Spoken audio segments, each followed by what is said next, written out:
I hope you all, dear students, in this method is going well for learning English and other subjects.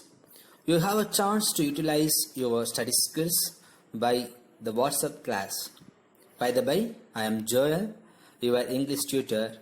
I wish you all the morning makes you a very blessed.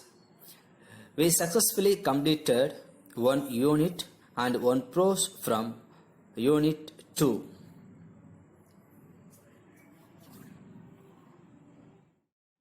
Let's go with the second unit poem, The Casuarina Tree, written by Doru Dutt. What is Casuarina tree? In Tamil, Savukku Maram. You know that tree.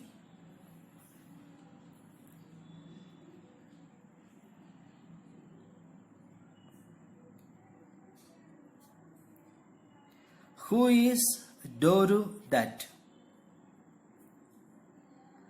She was born on 1856 and died on 1877. She was a Bengali poet from the Indian subcontinent who wrote in English and French.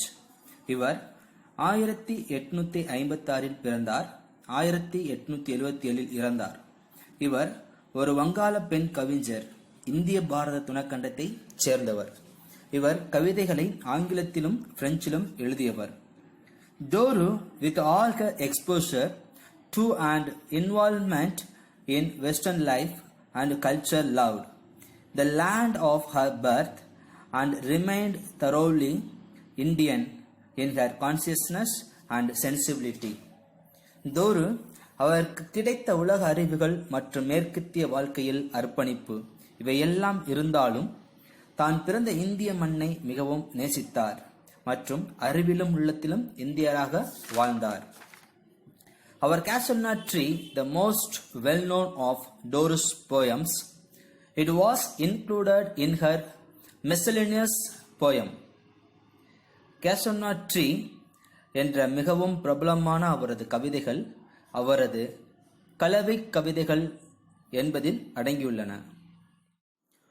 What is the theme of Casuarina tree?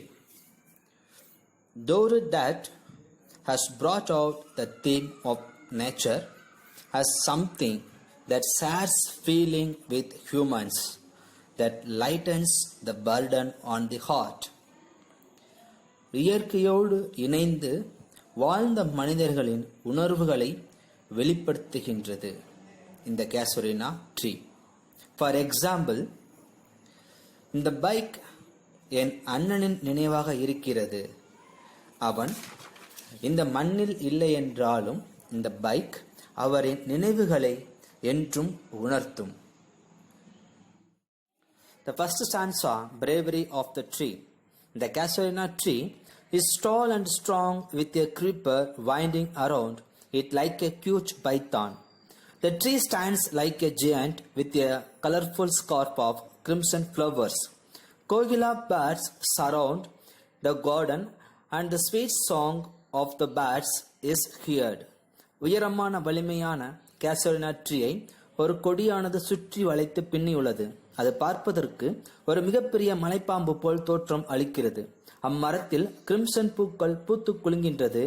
Kokila பறவைகள் அம்மரத்தை சுற்றி எப்போதும் இனிமையான ஒலிகளை எழுப்பிக் கொண்டு. Second stanza, Beauty in Winter. The poet is delighted to see the Casuarina tree.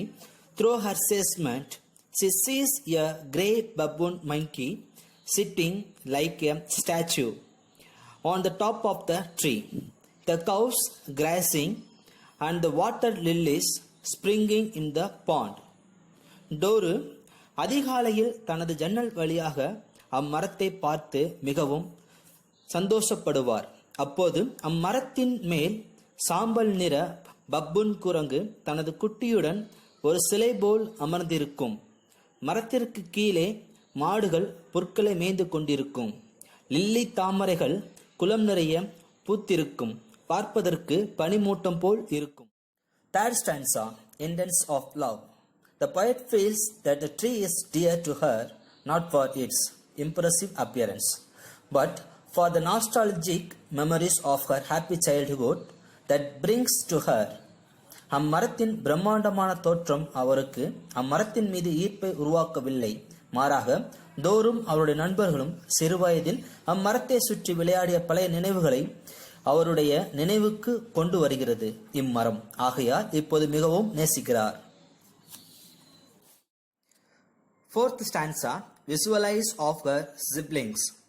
The poet could communicate with the tree even when she was in far off land, as she could hear the tree lamenting. The poet concentrates the tree's memory to her loved ones who are not alive.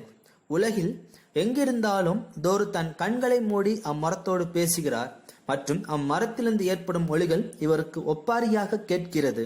ஏனென்றால் தோரு யாரை மிகவும் நேசித்தாரோ அவர்களுடைய நினைவுகள் அத்தனையும் அம்மரத்தின் வழியாக உணர்கிறார். அப்போது அவர் தன்னுடைய சொந்த ஊரில் இருப்பது போல் உணர்கிறார். Fifth stanza, Immortal of Casuarina. The poet immortalized the tree through her poem like the poet Wordsworth, who signified the yew tree of Baratelle in verse. She expresses her wish that the tree should be remembered out of love and not just because it cannot be forgotten. என்னுடன் வாழ்ந்த அனைவரின் நினைவுகளை இம்மரம் தாங்கி இன்னும் அவர்கள் என்னுடன் வாழ்ந்து கொண்டிருக்கிறார்கள் என்பதை உணர்த்தி கொண்டிருக்கும் கேசரினா மரமே, நீ அன்பின் அடையாளமாக நீண்டு வாழ வேண்டும்.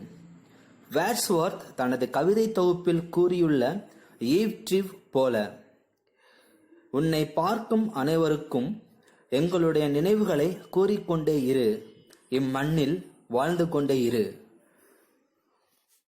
Yeah, this is for ERC and this is for appreciation questions for remembering the poem. And this is the poetic devices. You should memorize the poetic devices. Thank you for watching my video. Thank you all.